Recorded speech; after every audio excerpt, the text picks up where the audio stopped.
Société à Dubaï sans Émiratis, on va en parler dans cette vidéo dans le détail, de manière claire, précise, directe. Vous allez voir, à la fin de cette vidéo, vous allez tout comprendre exactement sur la création de société à Dubaï, mais cette fois sans avoir de partenaire émirati. Vous en avez peut-être entendu parler, je vous ai fait des vidéos il y a un petit moment de cela pour vous décrire les différents types de sociétés. Je vais vous rappeler, je vais vous résumer un petit peu les différents types de sociétés et surtout, on va parler de cette loi qui est passée récemment et qui rentre en vigueur juin 2021, qui est applicable là depuis quelques jours. Donc, je vais vous en parler. C'est parti.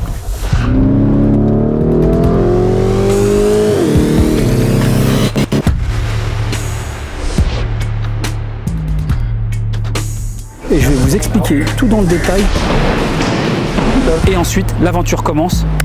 Bienvenue dans le business. Alors, petit rappel des différents types de sociétés à Dubaï. Vous avez la Mainland, c'est la société qui vous permet d'avoir une activité sur le sol émirati. Différents émirats, comme vous le savez, il y en a 7, dont Dubaï, Abu Dhabi, Sharjah, qui sont, on va dire, les plus importants. Vous avez, avec la société Mainland, la possibilité de faire du business tout simplement sur le sol émirati. Ok. Rapidement, la Free Zone, elle, cette fois-ci, vous ne pouvez pas avoir d'activité sur le sol émirati, même si, en réalité, une petite exception, vous pouvez le faire, mais dans la limite de la Free Zone, qu'il faut savoir est un petit territoire indépendant où il n'y a que quelques sociétés et quelques parfois habitations, donc c'est très très limité. Clairement, c'est fait pour ceux qui veulent avoir une activité à l'extérieur, tout en ayant une structure de nationalité émirati et avoir la citoyenneté. Ok.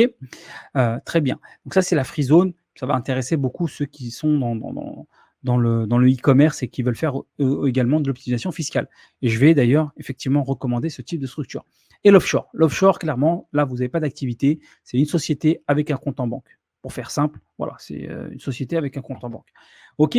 Revenons donc un peu plus dans le détail sur la Mainland, la société qui vous permet d'avoir une activité sur le sol émirati, comme je vous disais, et donc de faire du business, de pouvoir exploiter votre business et le vendre tout simplement à soit des locaux émiratis ou des touristes, hein, des touristes qui viennent à Dubaï par exemple, ou même des expatriés qui travaillent à Dubaï. OK. Eh bien, c'est la mainland pour laquelle qu'il faudra opter, sauf que la mainland, vous deviez, je parle au passé, vous allez comprendre pourquoi, vous deviez être associé avec un Émirati qui allait détenir 51% des parts, qui allait être majoritaire de votre société. Ok. Et donc, vous n'aviez que 49%, donc vous étiez minoritaire. Alors, même si on est d'accord, c'est la théorie, dans la pratique, en général, comment on s'arrangeait, c'est qu'on se mettait d'accord sur un montant, ok, et on voyait l'Émirati une fois par an verser ce paiement, et ensuite on gérait notre business tranquillement. Ça, c'est bien sûr, si ça se passe bien, bien entendu, c'était donc voilà le principe de la mainland. En réalité, la mainland, qu'on appelle parfois par extension la LLC pour simplifier ou parfois par erreur, il y a différents types de sociétés et en réalité, la règle générale, effectivement, ce type de société, vous devez être associé avec un Émirati, mais il y a des exceptions quand on cherche bien, et c'est ce que moi j'ai fait. Il y avait des exceptions déjà où vous pouviez en fait détenir 100% des parts. C'est ce que moi j'avais fait avec ma société dont le business était sur le sol émirati. Et voilà. Mais il fallait voilà, bien chercher et être dans des domaines très précis, ainsi de suite. Bon, on y reviendra par la suite. La free zone, là, comme je vous disais, c'est pour faire du business à l'étranger, pour ceux qui font du e-commerce, l'optimisation fiscale. Vous êtes ownership, vous êtes propriétaire à 100%, vous n'avez à partager à personne. L'offshore, c'est pareil, vous partagez avec personne. C'est une société avec un compte en banque. Très bien. Eh bien, sachez, je vous l'ai dit, c'était au passé, sachez qu'il y a une loi qui est tombée en décembre 2020 et qui est rentrée en vigueur en juin 2021. Le temps de mettre quelques précisions, de faire quelques réglages. Et c'est pour ça que j'ai attendu un petit peu avant de vous en parler. Là, on y voit plus clair. C'est bien maintenant effectif depuis juin 2021. C'est pour ça que je vous en parle. Vous avez la possibilité de pouvoir exploiter un business sur le sol émirati, donc en mainland, sans avoir de partenaire local, sans avoir de partenaire majoritaire émirati. Et je vous en parle tout de suite. Pour ceux qui veulent savoir un peu plus de détails sur le comparatif de ces différents types de sociétés, je vous laisse le loisir de regarder la vidéo que j'avais faite il y a quelques années. Alors, la mainland, contrairement à ce que l'on croit, donc bien sûr, il y a la LLC, mais en fait, il y a différents types de sociétés. Ce qu'il faut savoir dans la mainland, à partir du moment où on crée une société dans laquelle on veut exploiter notre business sur le sol émirati, vous avez 6 domaines, on va dire grosso modo. Ici, vous avez l'industriel, ok, donc tout ce qui est industriel, lourd. Imaginons que vous voulez fabriquer du ciment, je ne sais pas, d'exploitation de gaz ou autre, voilà. Donc vous avez un domaine, donc l'industriel. Vous avez les professional services, tout ce qui est en rapport avec les services professionnels. Vous avez le commercial, ce qu'on appelle le trading, qui est achat-revente de produits, l'agriculture, tout ce qui est en rapport avec la santé, et le tourisme. Ok, donc 6 domaines, 6 secteurs, on va dire, qui se partageaient donc la mainland. Eh bien, il faut savoir que cette loi dont je vais vous parler s'applique à ce et uniquement ce secteur qui est le secteur du commercial, c'est-à-dire du trading, d'achat et de revente. En trading, hein, c'est pas la finance, c'est dans le terme anglais, c'est commercial, c'est acheter et revendre des produits. Et donc, c'est pour ce type de secteur-là, et uniquement, en tout cas, au moment où je vous fais cette vidéo, cela concerne uniquement ce type de secteur. Alors, cette loi, comme je vous disais, elle est tombée décembre 2020, ok, et ils ont justement peaufiné, fait quelques réglages, et elle est effective à partir de juin 2021. Comme je vous disais, ça vous permet maintenant de créer une société donc type LLC qui va pouvoir exploiter son business sur le sol émirati, mais uniquement pour le secteur commercial, encore une fois, du trading, d'achat et de revente de produits.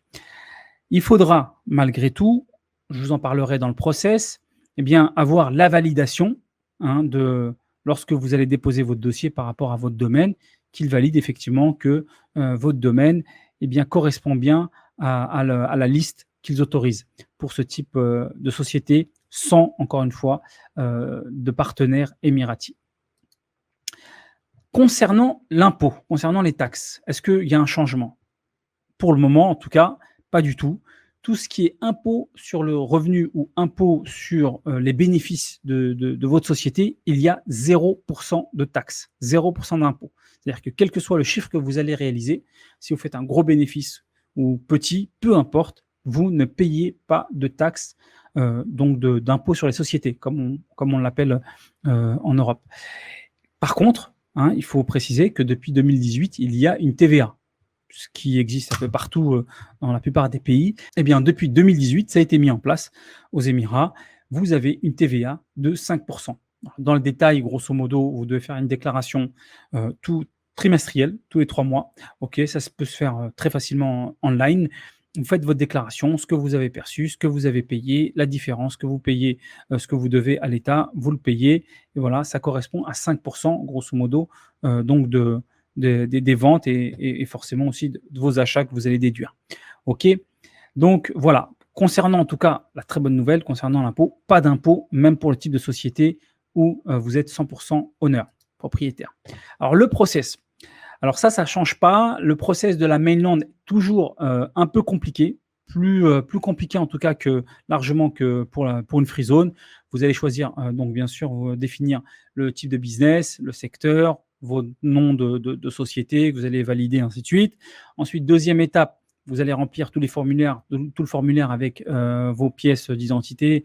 Et là, ce qu'on appelle l'initial approval, vous allez voir si ça va être validé ou pas, si voilà, votre demande avec le secteur, tous les documents que vous avez remplis, si c'est approuvé ou pas. Ensuite, si c'est approuvé, vous allez passer du côté du notaire, vous allez rédiger en gros, sorte de pacte d'associés, même si vous êtes seul, qui va être notarié, validé par, officialisé par un notaire. Ensuite, vous devez prendre un bureau. Il faut savoir que lorsque vous prenez une société mainland, donc une société, encore une fois, qui exploite sur le sol émirati, vous devez en fait démontrer que vous avez des bureaux, que vous avez un siège en fait de votre société.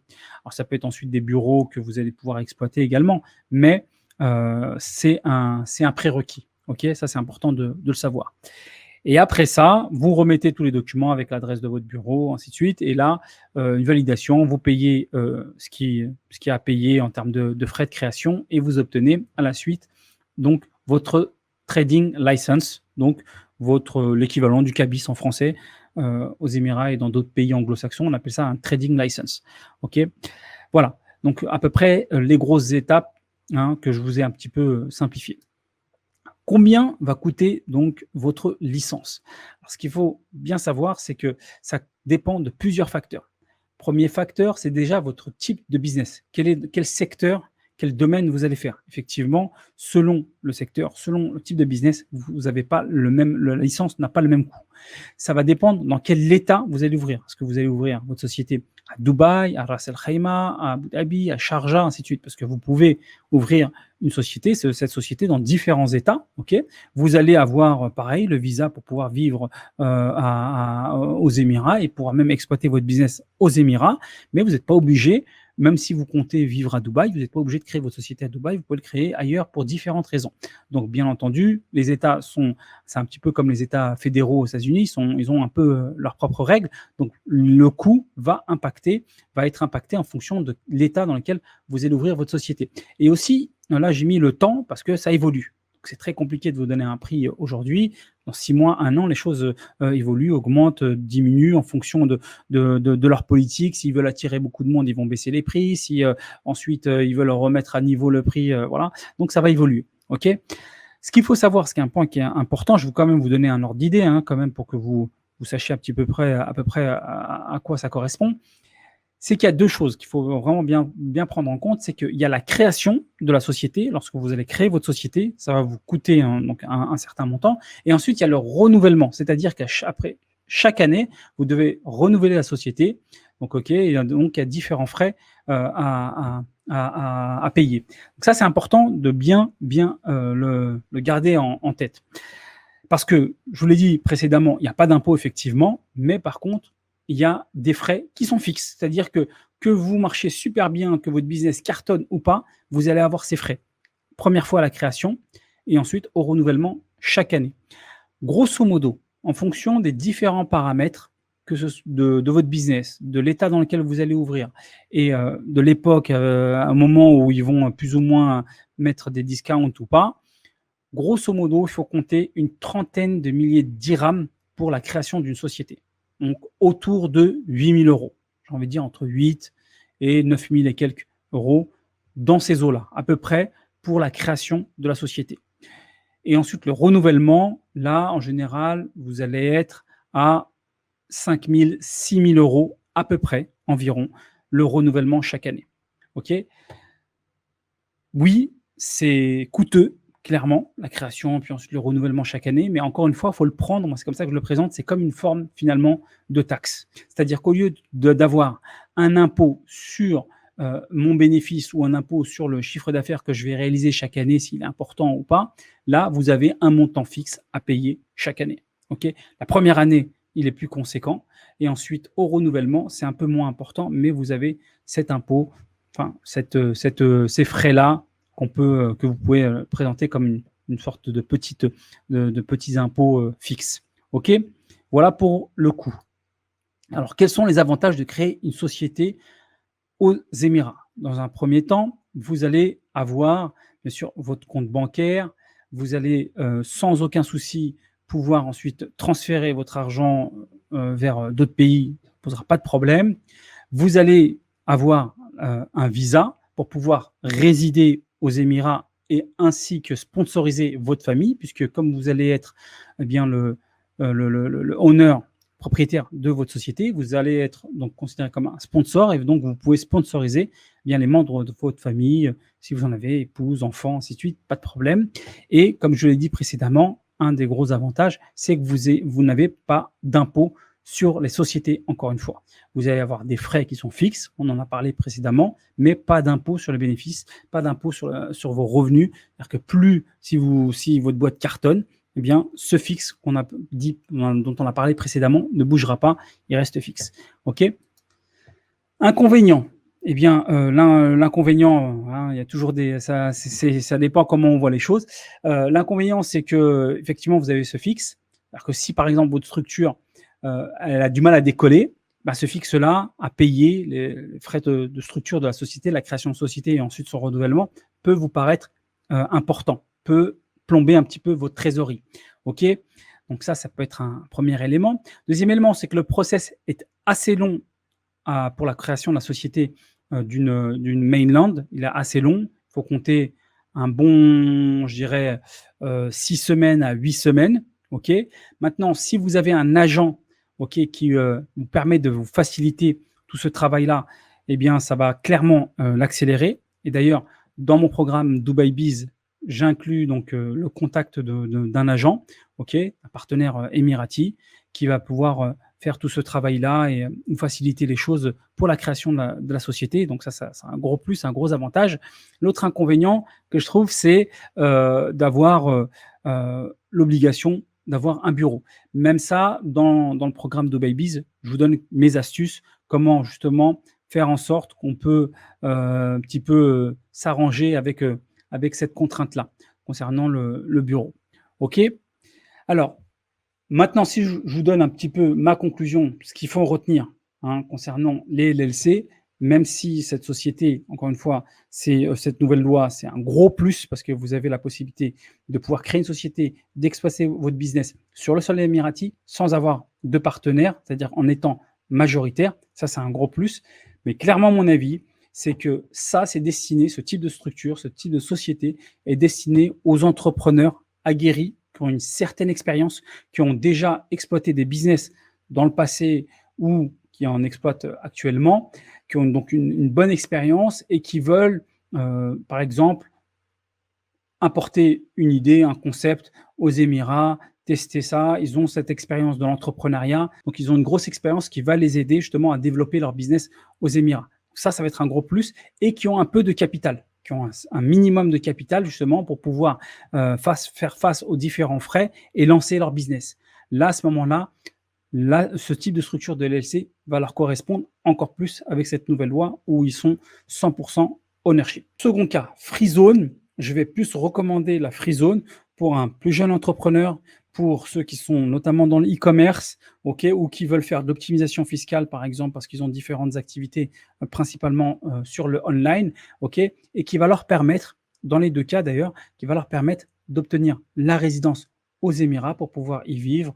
Et même s'ils ne sont pas toute l'année, parce que les conditions pour obtenir et garder la résidence émirati, c'est de rentrer une fois tous les 6 mois aux Émirats. Donc, c'est quand même assez léger comme condition. Et j'ai même cru comprendre que pour la LLC, avec ce nouveau format, on pourrait ne rentrer que même une fois par an, à confirmer. Mais voilà. Donc, pour ceux qui sont un peu plus jeunes, un peu moins aguerris, un peu moins expérimentés et qui ne veulent pas forcément en plus exploiter un business aux Émirats, je vais leur recommander davantage de partir sur la free zone et notamment également pour ceux qui font du e-commerce. Vous avez également la possibilité d'avoir votre résidence et pouvoir vivre aux Émirats à Dubaï. Voilà à peu près tout. Je vous rappelle que je lance mon offre 3 en 1, Dubaï Full, c'est Dubaï Business, plus mon pack Dubaï Immobilier, plus Dubaï Job, les 3 en 1. C'est une offre qui vous permet d'avoir les 3 formations en une seule. Vous trouverez le lien quelque part ici apparaître. Je vous dis à bientôt, Business Kiff. Ciao, ciao.